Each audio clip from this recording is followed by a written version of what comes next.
Good evening students, स्वागत है आपका SMD campus official YouTube channel में। और मैं आपके साथ श्री कृष्ण यादव।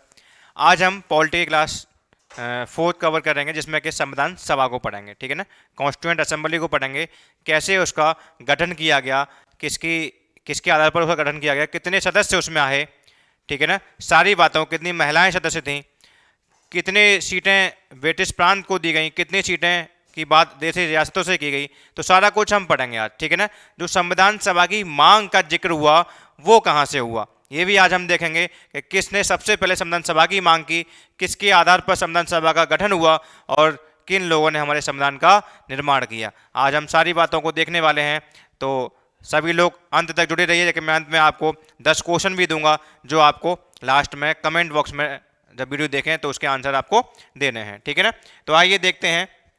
देखिए, ये एसएमडी कैंपस की पूरी टीम है जो आपके लिए तत्पर और तैयार है।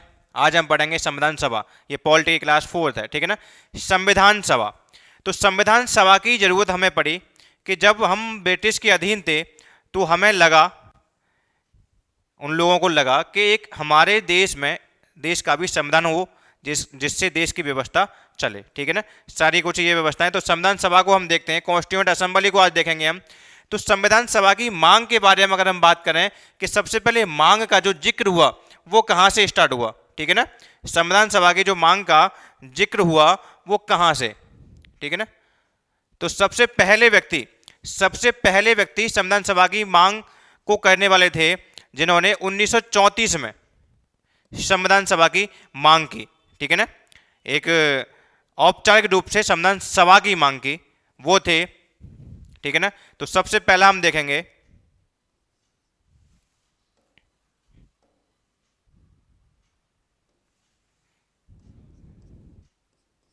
1934 में मानवेंद्र नाथ रॉय, ठीक है ना, इन्होंने सबसे पहले संविधान सभा की मांग की। ठीक है ना, तो अगर क्वेश्चन आपके सामने आता है कि संविधान सभा की सबसे पहले मांग किस व्यक्ति ने की, तो हम कह सकते हैं कि संविधान सभा की सबसे पहले मांग मानवेंद्र रॉय ने की, जो एक वामपंथी आंदोलनकारी थे, मतलब वामपंथी के प्रमुख नेता थे ये। ठीक है ना, अगर भारत में वामपंथी आंदोलन हुए तो उनके ये जन्मदाता भी कहे जाते हैं। तो मानवेंद्र रॉय ने जिन्होंने सबसे पहले संविधान सभा की मांग की। ठीक है ना, इससे पहले की अगर मैं बात करूं कि कुछ लोग थे जिन्होंने अनौपचारिक रूप से भी संविधान सभा की मांग की। कहने का मतलब संविधान सभा को प्रॉपर नहीं कहा, लेकिन उन्होंने संविधान बनाने की बात भी कही। तो उनको मैं अगर बताना चाहूं तो उससे पहले अगर हम लोग देखें तो हम कह सकते हैं कि 34 से पहले 1895 में सबसे पहले बाल गंगाधर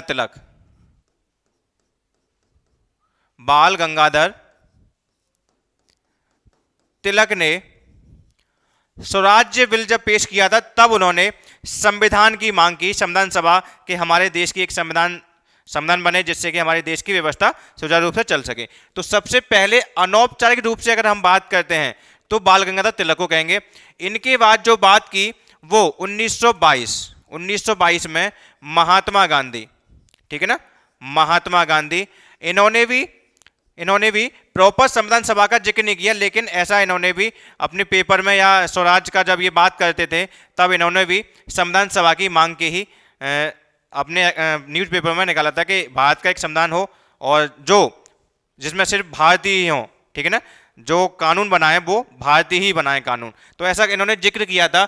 तो अगर अनौपचारिक रूप से हम देखें तो 1895 में बाल गंगाधर तिलक की बात करेंगे।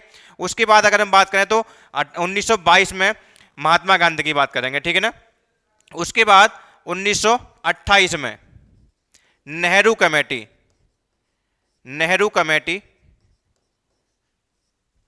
जो मोतीलाल नेहरू के अध्यक्षता में बनी। ठीक है ना, मोतीलाल नेहरू, ये नेहरू कमेटी ने भी मानवेंद्र रॉय से पहले अनौपचारिक रूप से संविधान की मांग की थी कि हमारा एक संविधान हो और जिससे कि हमारे देश की व्यवस्था चले। ठीक है ना, इन्होंने भी मांग की थी। इससे कहने का मतलब जो ये हैं मानवेंद्र रॉय हैं, इन्होंने प्रॉपर संविधान सभा की बात की थी 1934 में। इससे पहले की बात मैं बता चुका हूं कि 1900 ये तीन लोग हैं 1895, 1922 और 1928 में ये तीन लोग और संविधान सभा की जिक्र कर चुके थे, जो अनौपचारिक रूप थी, अनौपचारिक तरीके से थी। ठीक है ना, इनको हम याद रखेंगे भाई 1895 बाल गंगाधर तिलक ने की थी, 1922 में महात्मा गांधी जी ने की थी, 1928 में नेहरू कमेटी ने एक नेहरू कमेटी बनी मोतीलाल नेहरू की अध्यक्षता में, जिसने संविधान की मांग की। ठीक है ना, संविधान सभा की मांग की और संविधान के निर्माण की मांग की अंग्रेजों से। ठीक है, हम ये अनौपचारिक रूप से थे, अनौपचारिक अनऑफिशियल थे। यहां हम बात करते हैं कि पहला व्यक्ति कौन था जिसने प्रॉपर संविधान सभा की मांग की अंग्रेजों से, तो वो मानवेंद्र नाथ रॉय, मतलब ठीक है एम.एन. रॉय जो कहते हैं हम, एम.एन. रॉय। ठीक है ना, एम.एन. रॉय। इसके बाद हम बात करें तो 1935 में राष्ट्रीय कांग्रेस ने, ठीक है ना, राष्ट्रीय कांग्रेस ने संविधान सभा की मांग की ऑफिशियल तौर पे। ठीक है ना, प्रस्ताव पास किया कि इस बार अंग्रेजों हम संविधान सभा की मांग करेंगे। ठीक है ना, तो पहले व्यक्ति कौन थे, मानवेंद्र रॉय, एम.एन. रॉय थे। उसके बाद कांग्रेस ने भी संविधान सभा की मांग की। ठीक है ना, इस बात को आप याद रखेंगे। इसके बाद 1938 में जवाहरलाल नेहरू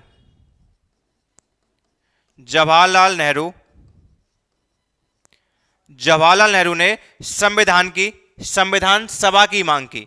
ठीक है ना, संविधान सभा की मांग की जवाहरलाल नेहरू ने 1938 में, और कहा कि हम भारतीय एक संविधान सभा का गठन करेंगे और उसमें जितने भी सदस्य चुने जाएंगे वो एक वयस्क मताधिकार के आधार पर उनका चुनाव होगा।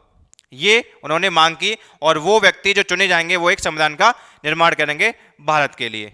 ठीक है, ये नेहरू का प्रस्ताव था, ये नेहरू ने कही। ठीक है, इसके बाद जब ये मांग उठी तो अंग्रेजों में हलचल होने लगी कि भाई भारत जो है वो संविधान की मांग कर रहा है। ठीक है ना, संविधान की मांग कर रहा है। तब उन्होंने वहां से एक प्रस्ताव भेजा जिसे 1940 में, ठीक है ना, जिसे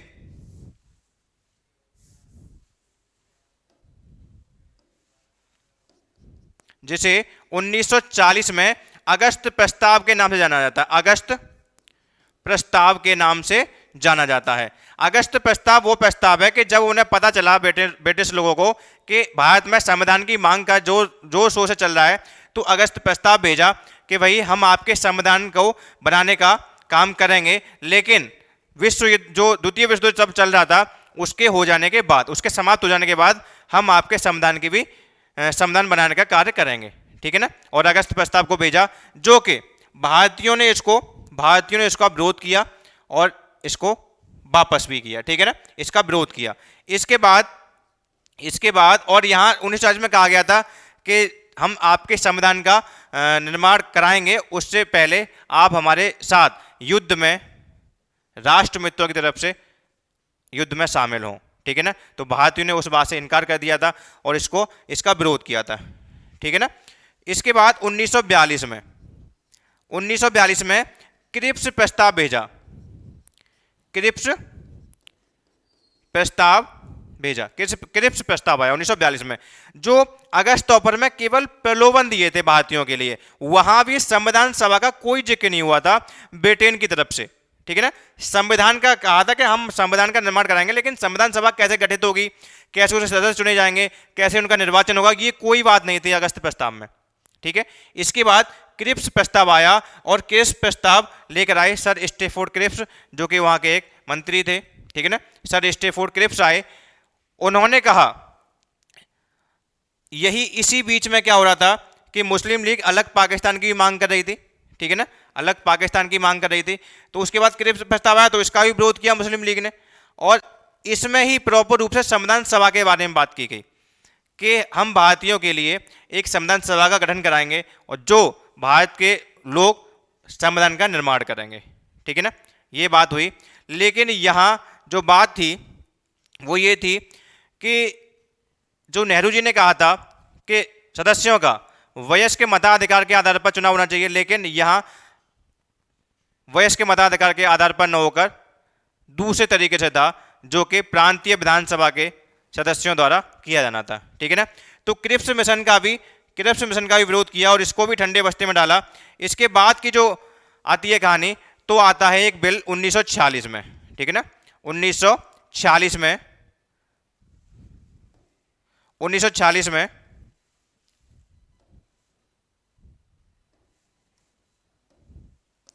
1946 में कैबिनेट मिशन आता है।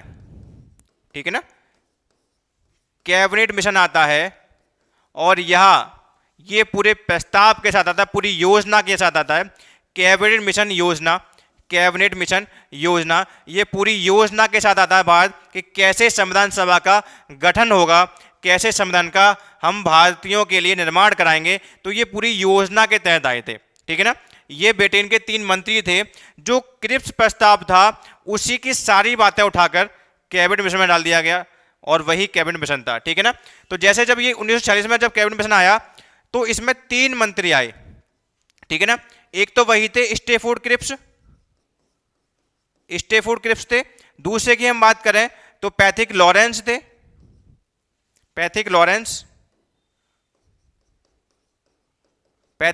थे। और तीसरे की हम बात करें तो अलेक्जेंडर थे, एवी अलेक्जेंडर। ठीक है ना। एवी अलेक्जेंडर थे। तो कैबिनेट मिशन योजना जो आई थी वो पूरे प्रस्ताव के साथ, पूरी योजना के साथ आई थी कि हम भारतीयों की संविधान सभा का कैसे चयन कराएंगे, कैसे वो भारत का संविधान बनाएंगे। ठीक है ना। कितनी सदस्य संख्या होगी, कितनी कहां से ली जाएंगी, सारी व्यवस्था उसमें तय थी। ठीक है ना। तो हम कह सकते हैं कि संविधान सभा का एक क्वेश्चन यहां से बनता है कि संविधान सभा का निर्माण किस योजना के आधार पर हुआ। क्रिप्स प्रस्ताव, कैबिनेट मिशन योजना, अगस्त प्रस्ताव के नेहरू की मांग पर। ठीक है ना। तो यहां ऑप्शन जो होगा वो 1946 कैबिनेट मिशन योजना के आधार पर हमारी संविधान सभा का गठन किया गया। तो यहां 3 व्यक्ति आए, स्टेफोर्ड क्रिप्स, पैथिक लॉरेंस और एवी अलेक्जेंडर, जो ब्रिटेन के तीनों मंत्री थे। ठीक है ना। ये बात आगे हम आते हैं कि संविधान सभा का गठन जो हुआ, ये हमने जान ही लिया कि संविधान सभा का गठन कैसे हुआ। कैबिनेट मिशन योजना 1946 के द्वारा सुझाए गए प्रस्तावों से हमारी संविधान सभा का गठन हुआ। ठीक है ना। हमारी संविधान सभा का गठन 1946 कैबिनेट मिशन योजना के सुझाए गए प्रस्तावों के आधार पर हुआ, जैसा कि आप लोग देख रहे हैं। तो इसमें क्या कहा गया, वो देखते हैं हम। इसमें क्या बातें कही गई, इसमें क्या बातें की गई वो देखते हैं हम। देखिए, ये तो आपको क्लियर ही हो गया कि संविधान सभा का गठन 1946 कैबिनेट मिशन योजना के सुझाए गए प्रस्तावों के आधार पर की गई। ठीक है ना। इसमें क्या क्या प्रस्ताव में आया, क्या क्या बातें निकल के आई, यहां बातें निकल के आई कि जो संविधान सभा गठित होगी उसमें सदस्य होंगे, उनकी संख्या 389 होगी। ठीक है ना। उनकी संख्या 389 होगी, ये कहा गया। 389 कुल सदस्य संख्या संविधान सभा के सदस्यों की। क्लियर, इतनी बातें याद रखना। 389 सदस्य वो 2 भागों से ली जाएंगी। एक तो हमारा ब्रिटिश प्रांत था, जहां पर ब्रिटिश लोग अपना अधिकार जमाए हुए थे, और कुछ देशी रियासतें थीं जहां पर राजाओं का शासन था। ठीक है ना। तो इन दोनों क्षेत्रों में अलग अलग सीटों का आवंटन किया गया था। जैसे ब्रिटिश प्रांत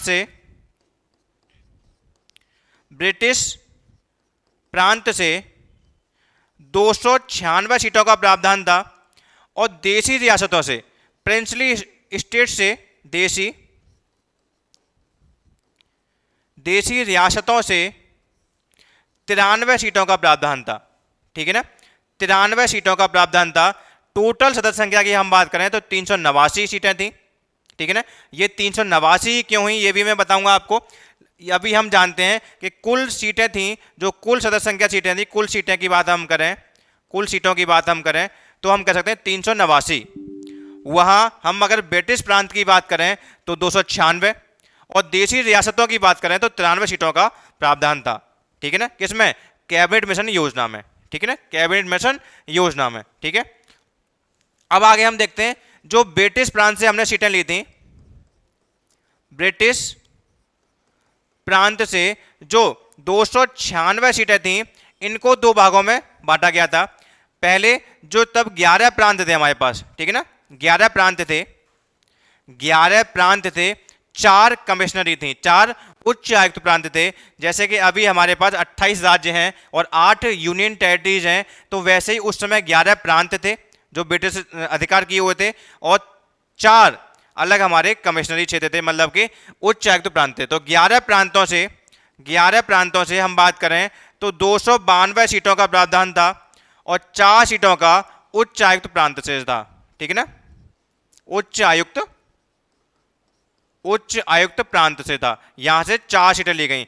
4 सीटें कौन कौन सी, तो उनको हम देखते हैं, ठीक है ना। अजमेर, ठीक है ना, अजमेर, फिर बलूचिस्तान,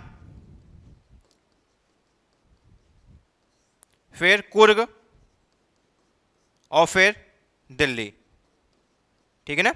ये 4 हमारे उच्च आयुक्त प्रांत से जहां से एक एक सीट का प्रावधान था, ठीक है ना, जहां से एक एक सीट का प्रावधान था। तो ये सारी निकल के आप इसको इमेज बना लें कि संविधान सभा का गठन जो हुआ था वो 1940 के कैबिनेट मिशन योजना के सुझाए गए प्रस्तावों से हुआ था, जिसमें 389 सीटों का प्रावधान था, 389 सीटों का प्रावधान था, जो ब्रिटिश प्रांत से या ब्रिटिश शासित प्रांतों से 296 सीटों का प्रावधान था और देशी रियासतों को 93 सीटें दी गई, ठीक है ना। और जो 296 थी उसमें 11 प्रांतों से 292 सीटों का चयन होना है और 4 कमिश्नरी से चयन होना है एक एक का, ठीक है ना। जो 4 कमिश्नरी थे, अजमेर, बलूचिस्तान, कुर्ग और दिल्ली, इसका आप याद रखेंगे, ठीक है ना, इसका आप याद रखेंगे। इसके बाद की हम बात करें, जो 93 देशी रियासतों को दी थी, 93, ठीक है ना, 93 देशी रियासतों को दी थी। इधर देखते हैं हम, जैसे इधर 389 टोटल सीट थी, ठीक है ना, यहां 296 और यहां 93। तो यहां के जो सीटें सदस्य थे उनका निर्वाचन किया जाना था, निर्वाचन, ठीक है ना। और ये मनोनीत होने थे, ठीक है ना। अब मैंने बात की थी कि 1938 में जवाहरलाल नेहरू जी ने संविधान सभा की मांग की थी और उसमें यह कहा था कि संविधान सभा की जो गठन होगा, उनका जो चुनाव होगा सदस्यों का, वो वयस्क के मताधिकार के आधार पर होना चाहिए, ठीक है ना, उन्होंने ये कहा था। लेकिन कैबिनेट मिशन योजना ने इस बात को हटाकर वहां यह कह दिया गया कि जो प्रांतीय विधानमंडल हैं, प्रांतीय विधानमंडल के निम्न सदन के जो चुने हुए सदस्य हैं वो उसका वोटिंग करेंगे, वो उसका चुनाव करेंगे संविधान सभा के सदस्यों का, ठीक है ना। तो 296 सीटों का निर्वाचन होना था, हमारे निर्वाचन नियुक्त होने थे, ये निर्वाचित होने थे, ठीक है ना, वोटिंग के माध्यम से। और यहाँ कह दिया गया देश रियासतों के जो राजा थे, जिस रियासत का जो राजा था वो एक सदस्य को नॉमिनेट करके भेजे संविधान सभा में, ठीक है ना, एक सदस्य को नॉमिनेट करके भेजे संविधान सभा में, ठीक है ना। तो ये आपको समझ में आया होगा। इसके बाद कि अगर हम बात करें कि जो 389 सदस्य चुने गए थे, मतलब ये प्रावधान था, वो किस आधार पर था, ठीक है ना। तो हम कह सकते हैं कि 10 लाख लोगों पर, ठीक है ना, 10 लाख हर प्रांत व देशी रियासतों की उनकी जनसंख्या के अनुपात में सीटों का आवंटित किया था। कैसे कि प्रत्येक 10 लाख लोगों पर एक सीट आवंटित की जानी थी, प्रत्येक 10 लाख लोगों पर एक सीट आवंटित की जानी थी। क्लियर है। जो 389 सदस्यों का प्रावधान हुआ वो कैसे हुआ कि तब हमारी जनसंख्या 40 करोड़ थी, तो उसमें जब देखा गया तो 10 लाख लोगों पर एक सीट का प्रतिनिधित्व हो रहा था, ठीक है। रियासतों से भी वही था और हमारे ब्रिटिश प्रांतों से वही प्रावधान था कि 10 लाख लोगों पर एक सीट आवंटित की जानी थी, ठीक है ना, उनकी जनसंख्या के अनुपात में। आगे देखते हैं कि जो प्रत्येक ब्रिटिश प्रांत था, देखिए प्रत्येक ब्रिटिश प्रांत को आवंटित की गई सीटों का निर्धारण 3 प्रमुख समुदाय में किया गया, ठीक है ना, उनकी जनसंख्या के अनुपात में। समानुपातिक प्रतिनिधित्व की बात की गई कि जितनी लोगों का कह सकते हैं हम कि जितनी संख्या है लोगों की, उनको अलग अलग प्रतिनिधित्व भी दिया गया। यहाँ 3 भागों में बांटा गया, जिसको ये 3 समुदाय थे, मुस्लिम, सिख और सामान्य। मुस्लिम अलग की बात कर रहे थे, सिख को भी बात कर रहे थे, और जो लोग थे वो सामान्य में सभी, मुस्लिम और सिख को छोड़कर जितनी भी जातियां थी, जितने भी धर्म थे, वो सामान्य वर्ग में आए। क्लियर है। तो हम कह सकते हैं कि जो जनसंख्या थी, जो सीटें आवंटित की गई थी, वो 3 समुदाय में बांटा गया था उनको, मुस्लिम, सिख और सामान्य। मुस्लिम को कुछ सीटें दी गई, कुछ सिख को दी गई और कुछ सामान्य को दी गई। तो टोटल सीटें हमारे पास 296 थी, उनको हम देखते हैं कैसे दी गई। ठीक है ना, 296 थी, जिसमें 4 हम निकाल देंगे तो 292 रह जाएंगे। तो यहाँ मुस्लिम लोगों को जो सीटें दी गई वो दी गई थी 78। ठीक है ना, 78 दी गई थी सीटें, और सिख को दी गई थी 4, और सामान्य को दी गई थी 210।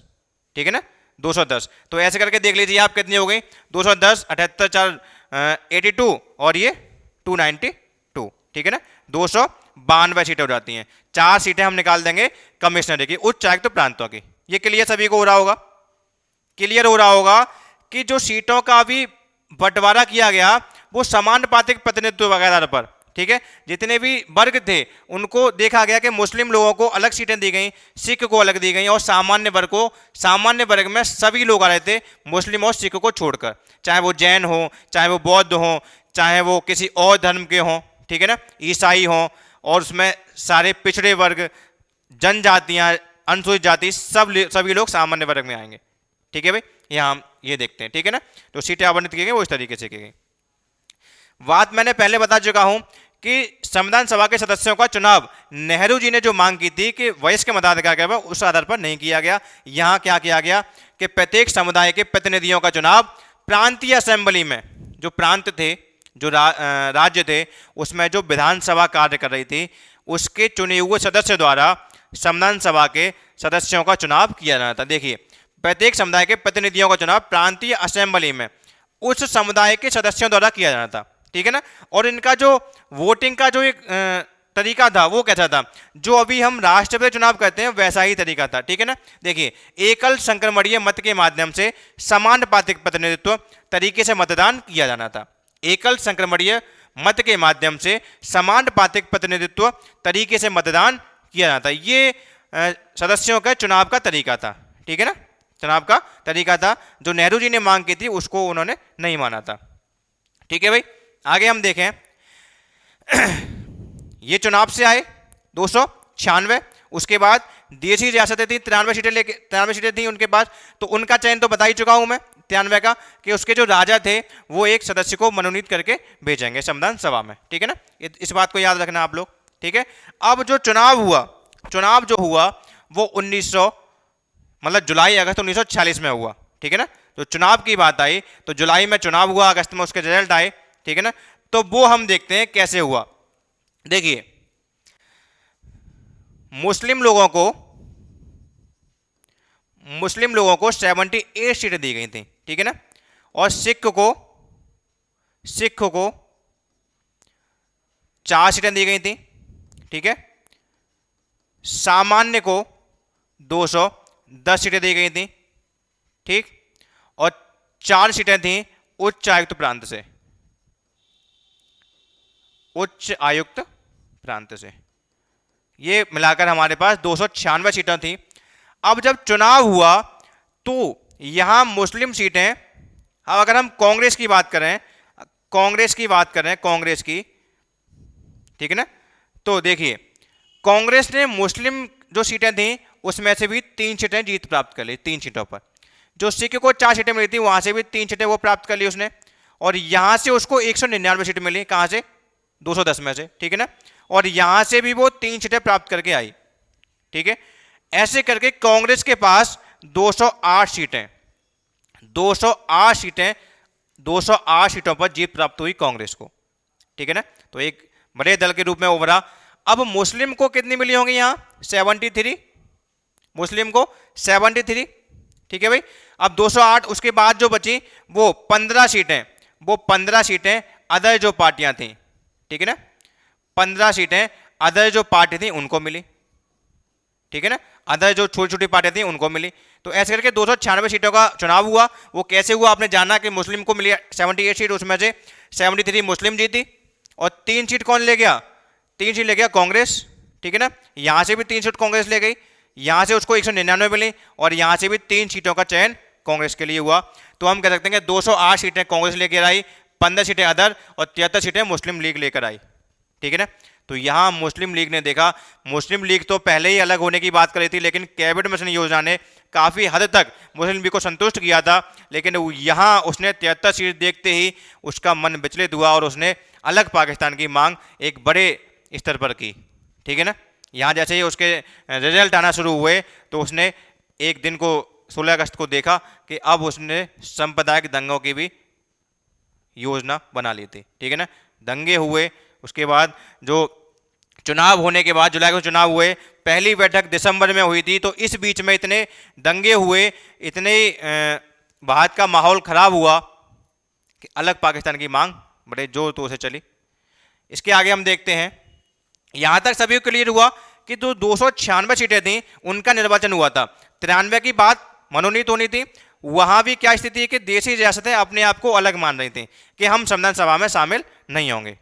ठीक है ना, संविधान सभा में शामिल नहीं होंगे, वो अपना अलग था। लेकिन अभी हम इनकी देख रहे हैं कि 296 जो सीटें हमें मिली थी, 296 उसका चुनाव हुआ था, कैसे कैसे हुआ था। तो ये सारी आपने देखी कि 15 अलग ले गई, 15 सीटों का आवंटन अदर पार्टी ले गई, 33 सीटें मुस्लिम लीग की, एक सिख जीती।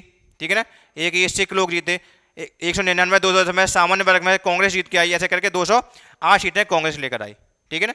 आगे हम देखते हैं, देखिए बता चुका हूं मैं ये बात कि संविधान सभा का चुनाव भारत के वयस्क मतदाताओं द्वारा प्रत्यक्ष रूप से नहीं हुआ।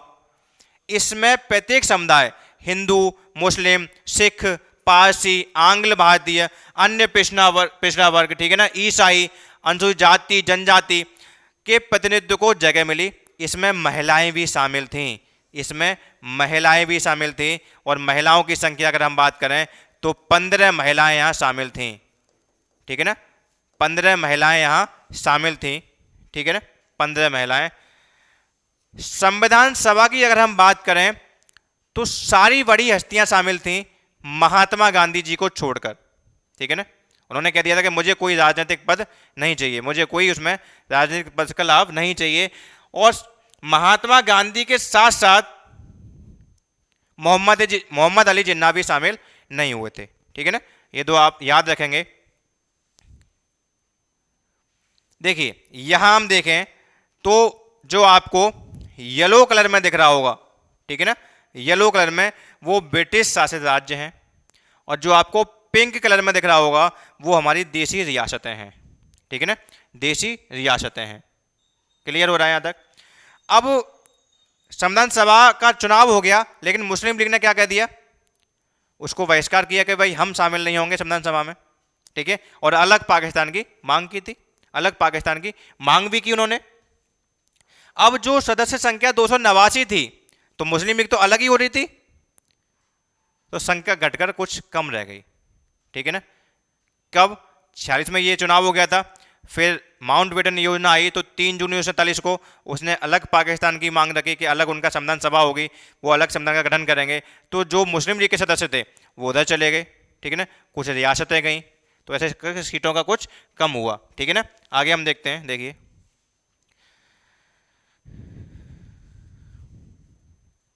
देखिए अब हम देखते हैं कि कम कितनी सीटें रह गई। ठीक है ना, तो लास्ट में जो सीटें थी वो 299 रह गई, जो कितनी थी पहले। ठीक है ना, 299 रह गई, जो पहले कितनी थी, 389 थी। 389 299 रह गई, और 299 सीधे सीधे इधर 223 ब्रिटिश प्रांत से, ठीक है ना, और 70 देशी रियासतों से। 70 कब, जब पाकिस्तान अलग हो गया था तब। ठीक है ना, 70 देशी रियासतों से, देशी रियासतों से। ठीक है ना, देशी रियासतों से थे। और इधर, और इसमें 223 में 3 और जो हम जोड़ेंगे, जो उच्च आयुक्त प्रांत से। ठीक है ना, उच्च आयुक्त प्रांत से मतलब कमिश्नरी से। वहां जो बलूचिस्तान था वो पाकिस्तान में शामिल हो गया था। ठीक है ना, तो ये 3, तो 323 और 326 और 70 नहीं, यहां 326 करना, 326। ठीक है ना, 326 और 329 और 70 299। ठीक है ना, ऐसे करके 299 सीटों का इतनी संख्या रह गई। जब 3 जून 1947 को भारत का विभाजन हुआ, तो पाकिस्तान का अलग संविधान सभा बनी, तो हमारे जो सदस्य थे वो पाकिस्तान में कुछ सदस्य चले गए, तो हमारे पास वो सीटों का जो रह गया वो 389 से घटकर 299 रह गई, जो कि 226 ब्रिटिश प्रांत से थी, 3 उच्चायुक्त प्रांतों से थी और 70 देशी रियासतों से थी। ठीक है ना, इसका भी आप लोग ध्यान रखेंगे। ठीक है, अब हम संविधान सभा की कार्यप्रणाली देखते हैं। ठीक है ना, कि भाई अब जुलाई अगस्त में तो हो ही गया था, चुनाव हो गया था, दिसंबर में पहली बैठक हुई, खूब समझाया मुस्लिम लीग को। उसने देखा कि जब कांग्रेस की इतनी सीटें आई हैं तो हमारा क्या इसमें कर्तव्य रहेगा, 73 सीट लेके हम क्या करेंगे, वो तो जैसा चाहेंगे वैसा संविधान बनाएंगे। ठीक है ना, तो उन्होंने तो पूरा मन बना लिया था कि हम अलग होना ही चाहते हैं, लेकिन तब तक ये सारी गठन होने लगा था, बैठक भी होने लगी, तो तब ये शामिल हो गए थे इसमें बैठक में। ठीक है ना, कुछ लोग। तो पहली बैठक जो हुई, पहली बैठक वो 9 दिसंबर 1946 को हुई। ठीक है ना, 9 दिसंबर 1946 को, जिसमें फ्रांस की तर्ज पर सबसे वरिष्ठ सदस्य को, ठीक है ना, सबसे वरिष्ठ सदस्य को यहां अस्थायी अध्यक्ष बनाया। अस्थायी अध्यक्ष बनाया किसे? सच्चिदानंद सिन्हा को।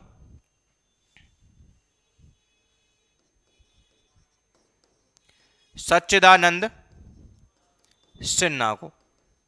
ठीक है ना, ये फ्रांस की तर्ज पर, ठीक है ना, फ्रांस में ये कार्यप्रणाली थी कि सबसे वरिष्ठ सदस्य को संविधान सभा का अध्यक्ष घोषित किया जाए। तो ये अस्थायी तौर पर ये अध्यक्ष बने थे हमारे डॉक्टर सच्चिदानंद सिन्हा।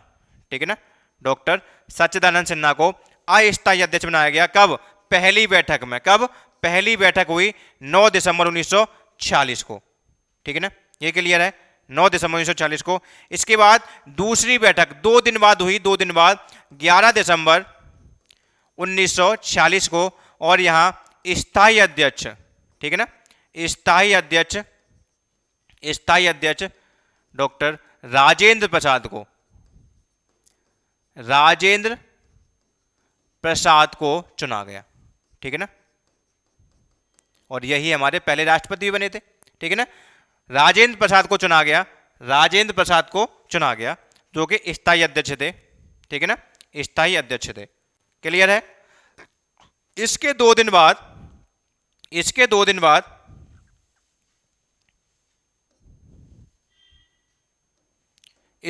बाद 13 दिसंबर को उद्देश्य प्रस्ताव पेश किया गया। ठीक है ना, उद्देश्य प्रस्ताव पेश किया गया संविधान सभा में। ठीक है ना, जो किसने किया था? जवाहरलाल नेहरू ने संविधान सभा में उद्देश्य प्रस्ताव पेश किया, जो कि कहा गया कि संविधान का जब हम निर्माण करेंगे तो क्या क्या उसके उद्देश्य हों, जो जनता है देश की उसके लिए क्या क्या प्रावधान हो, कैसे कैसे कानून का निर्माण किया जाए। ठीक है ना, तो इसको, ये जो उद्देश्य प्रस्ताव पेश किया 13 दिसंबर 1946 को जो पेश किया गया, इसको 22 जनवरी 1947 को संविधान सभा द्वारा सर्वसम्मति से स्वीकार कर लिया गया। ठीक है ना, तो इन डेटों को आपको याद रखना है, कर लिया गया, इन डेटों को आपको याद रखना है। ठीक है ना, कि उद्देश्य प्रस्ताव कब पेश किया गया, किसने पेश किया? तो 13 दिसंबर 1946 को जवाहरलाल नेहरू ने पेश किया और उसको संविधान सभा ने 22 जनवरी 1947 को स्वीकार कर लिया गया। ठीक है ना, 22 जनवरी 1947 को, जैसे कि ये लिखा है, 13 दिसंबर 1946 को पंडित नेहरू ने सभा में ऐतिहासिक उद्देश्य प्रस्ताव पेश किया गया। ठीक है ना, इस प्रस्ताव को 22 जनवरी 1947 को सर्वसम्मति से स्वीकार कर लिया गया। इसने संविधान स्वरूप को काफी हद तक प्रभावित किया। ठीक है ना, मतलब जो संविधान सभा थी, संविधान में उद्देश्य प्रस्ताव पेश किया, उद्देश्य प्रस्ताव ने प्रस्तावना को या संविधान को काफी हद तक प्रभावित किया। ठीक है ना, इसका परिवर्तित रूप ही प्रस्तावना है, परिवर्तित रूप प्रस्तावना बनी। ठीक है ना, इसने संवैधानिक संरचना के ढांचे एवं दर्शन की झलक थी, मतलब संवैधानिक ढांचा कैसा हो उसकी एक झलक प्राप्त हो रही थी। ठीक है ना, हम इधर एक चीज और देखते हैं कि जो 11 दिसंबर 1946 को स्थायी अध्यक्ष बने डॉक्टर राजेंद्र प्रसाद, इसके साथ ही 2 काम और हुए। ठीक है ना, इसके साथ दो काम हुए कि एक तो उपाध्यक्ष नियुक्त किए गए, उपाध्यक्ष, और जो उपाध्यक्ष थे वो H.C. मुखर्जी, H.C. मुखर्जी को उपाध्यक्ष नियुक्त किया गया 11 दिसंबर को ही, ठीक है ना, 11 दिसंबर को, इसको याद रखना है। इसके बाद एक पॉइंट और याद रखना है आपको कि BN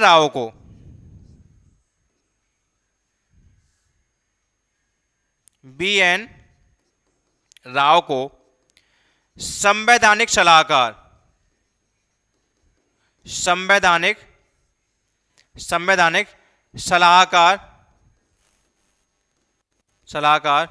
के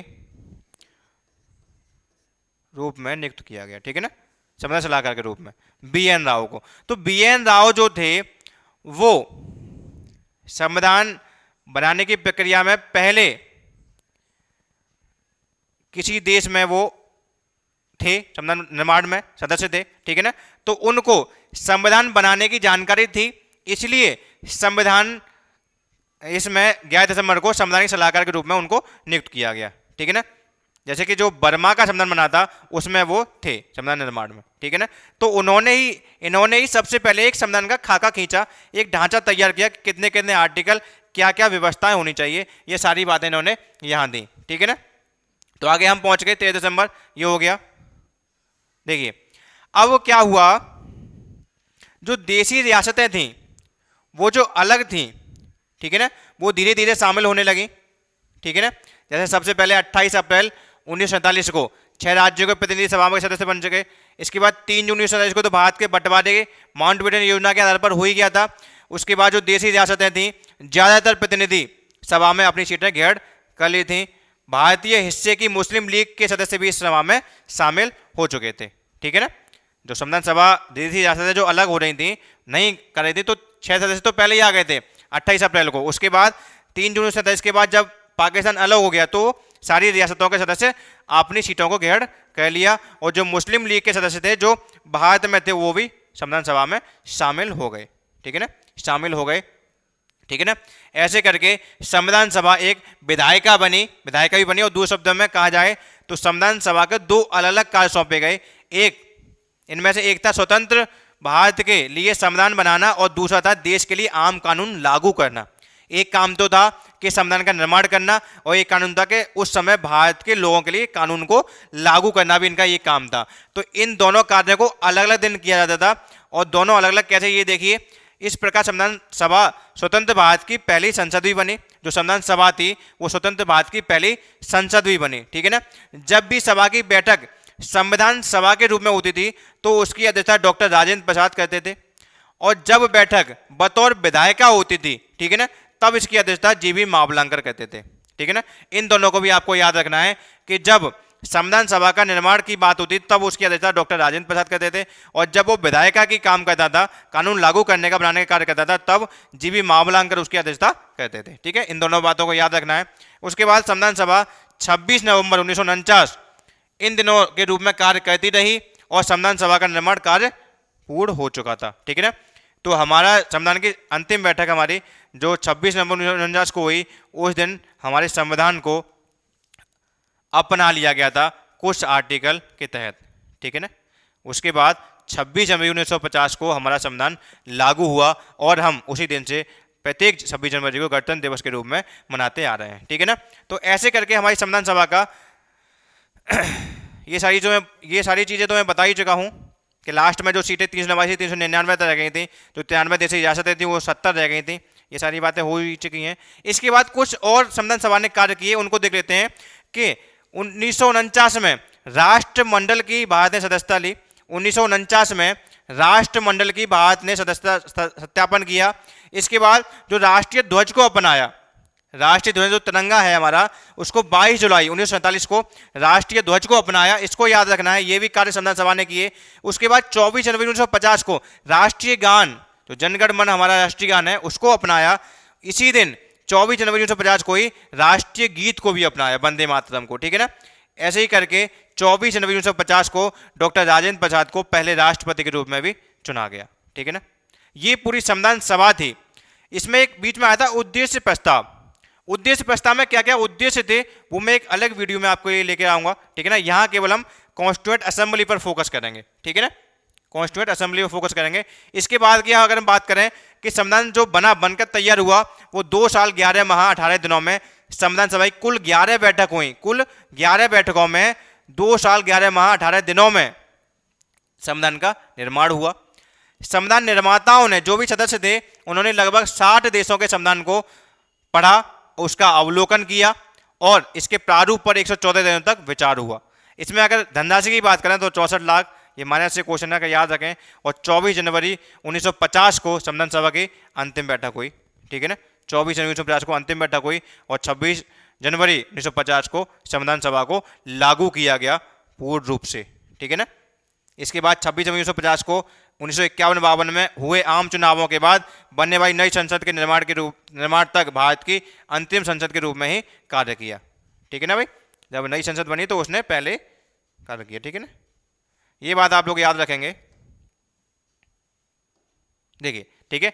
तो यहां तक हमारी जो बात हुई, संविधान सभा किसने सबसे पहले मांग रखी, अनौपचारिक रूप से, किसने औपचारिक रूप से मांग रखी, किसने बात की कि कितने सदस्य हों, किसके आधार पर, किस योजना के आधार पर संविधान सभा का गठन हुआ, ये सारी बातों को आपने देखा, ठीक है ना। तो इसको आप वीडियो को पूरी देखें, संविधान सभा, जहां से जितने भी वनडे एग्जाम की तैयारी कर रहे हैं वो उनके लिए एक अच्छी और वीडियो जो हेल्पफुल होगी एग्जाम के लिए, ठीक है। तो आज के लिए शुक्रिया। लेकिन उससे पहले आपको मैं कुछ क्वेश्चन दे रहा हूं, ठीक है ना, वो लोग आप हमें जवाब देंगे कमेंट बॉक्स में, ठीक है भाई। देखिए,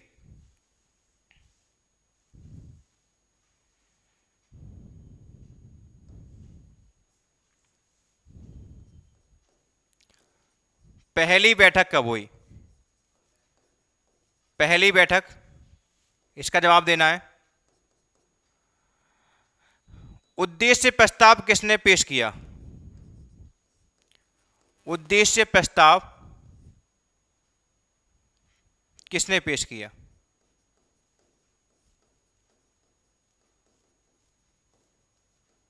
ठीक है ना। तीसरे पॉइंट की बात करें तो संविधान सभा का गठन, सभा का गठन किस योजना के आधार पर हुआ, किस योजना के आधार पर हुआ, योजना के आधार पर हुआ, ठीक है ना। तीसरा क्वेश्चन। चौथे की हम बात करें तो अस्थायी अध्यक्ष कौन थे, अस्थायी अध्यक्ष कौन थे, इसके बारे में बताना है आपको, ठीक है ना। BN राव कौन नियुक्त किए गए थे, BN राव कौन थे, ठीक है, ये बताना है। उसके बाद हम बात करें तो सबसे पहले ऑफिशियल रूप से संविधान सभा की मांग किसने की थी, संविधान सभा की मांग आधिकारिक रूप से, आधिकारिक रूप से, ठीक है ना, ये बताना है आपको। उसके बाद वयस्क मताधिकार के आधार पर, वयस्क मताधिकार के आधार पर किसने मांग रखी, किसने मांग रखी, ठीक है ना। ये क्वेश्चन है, इनके आप लोगों को जवाब देने हैं। आज के लिए धन्यवाद, गुड नाइट।